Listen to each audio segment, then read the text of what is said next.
Today, 5 videos in one. That little red interface, everything you need to know about it happens now. Sound Society, let's go.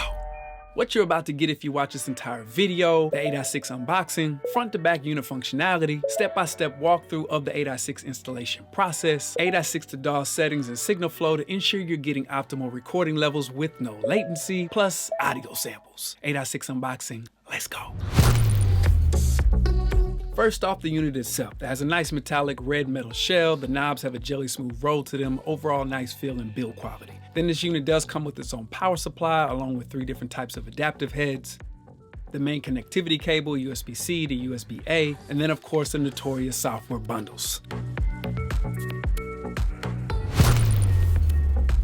So let's not downplay this 8i6 comes with 2 headphone outputs with independent volume controls.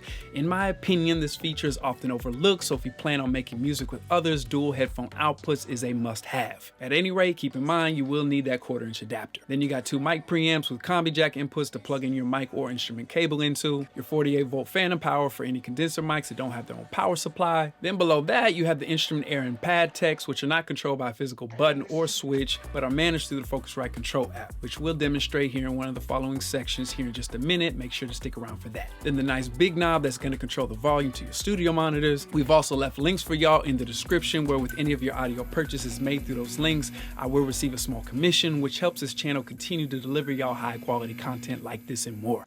To the back of the unit, you got the power switch, the power supply input, your SPDIF in and out, your main connectivity connection, which is USB-C out the 8i6 to USB-A into your computer. And then you have your MIDI in and out for the producers out there going nuts off the MIDI loop. Then you got 4 line outs 1 and 2, which are used for your monitor left and right outs. Then last, far right, you got 4 line inputs where you could keep a stereo digital piano or any analog synth parked on line inputs 3 and 4. If you're finding any value from this video, make sure to subscribe below. Installation and registration, let's go. The exact steps you will have to take upon receiving your 8i6. Step 1, Focusrite.com/get-started/Scarlett 3rd Gen takes us to Step 2. Straight into it. Select your make, 3rd Gen, and select your model, Scarlett 8i6. Step 3, create an account.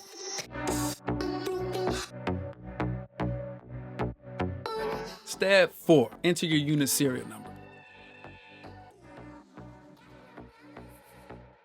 Step 5, download the Focusrite Control app. Step 6, install the Focusrite Control app.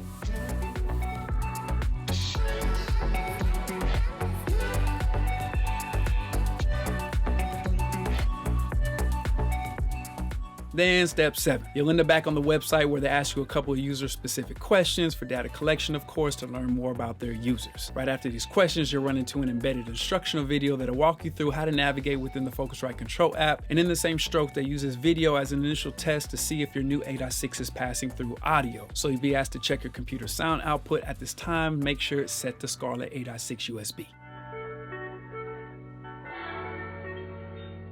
Then finally, step 8. Here's where you would triple down on getting all the bang for your buck and download all the complimentary software bundles. But if you look closely, some of those software downloads are really just intros for subscriptions. And it's important to me that all of you know the real, so download what you need and keep it moving. Now, it's time to get these levels set and make sure that our signal is reaching our DAW so we can record.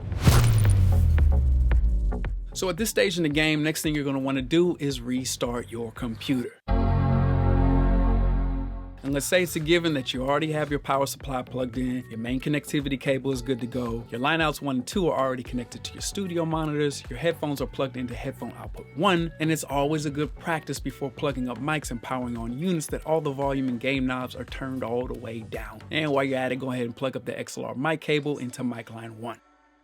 And your 8i6 should already be powered on. And I found out for headphone volume at 12 o'clock was a good starting point for me.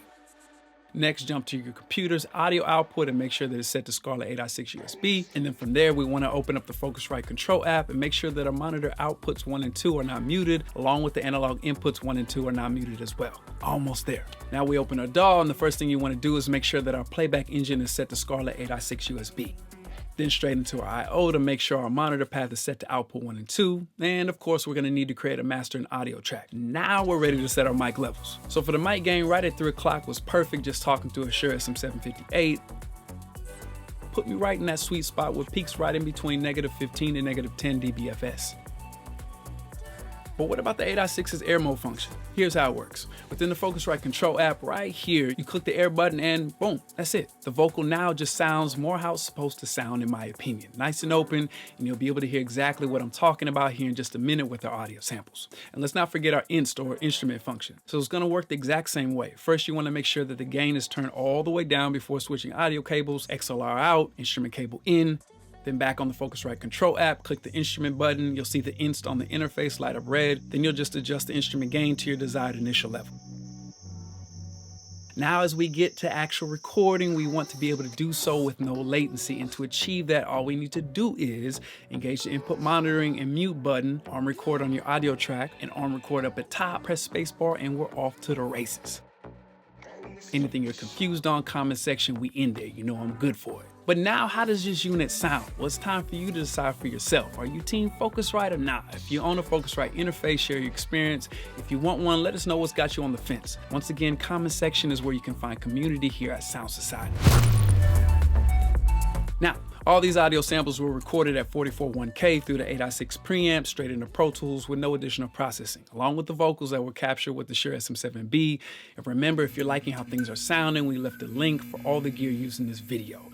Comment section, I'll meet you there. Now, ladies and gentlemen, Tariq Hadid, audio samples, let's go. Audio samples, studio, headphones, on, now.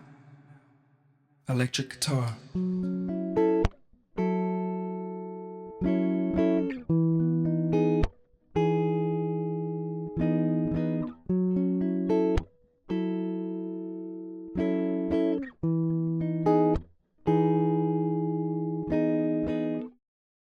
Bass guitar.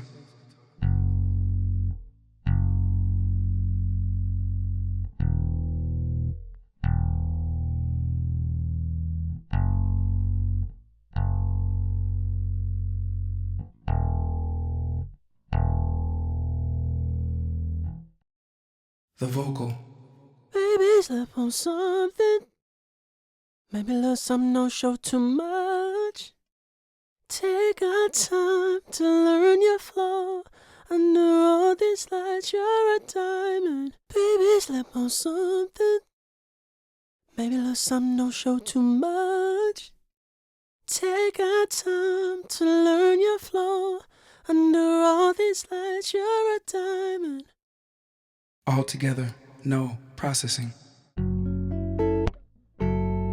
Baby, slap on something.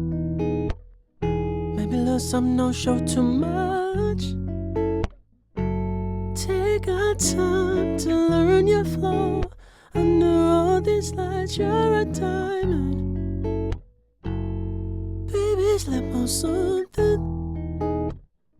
Maybe a little something, don't show too much. Take our time to learn your flow. Under all these lights, you're a diamond.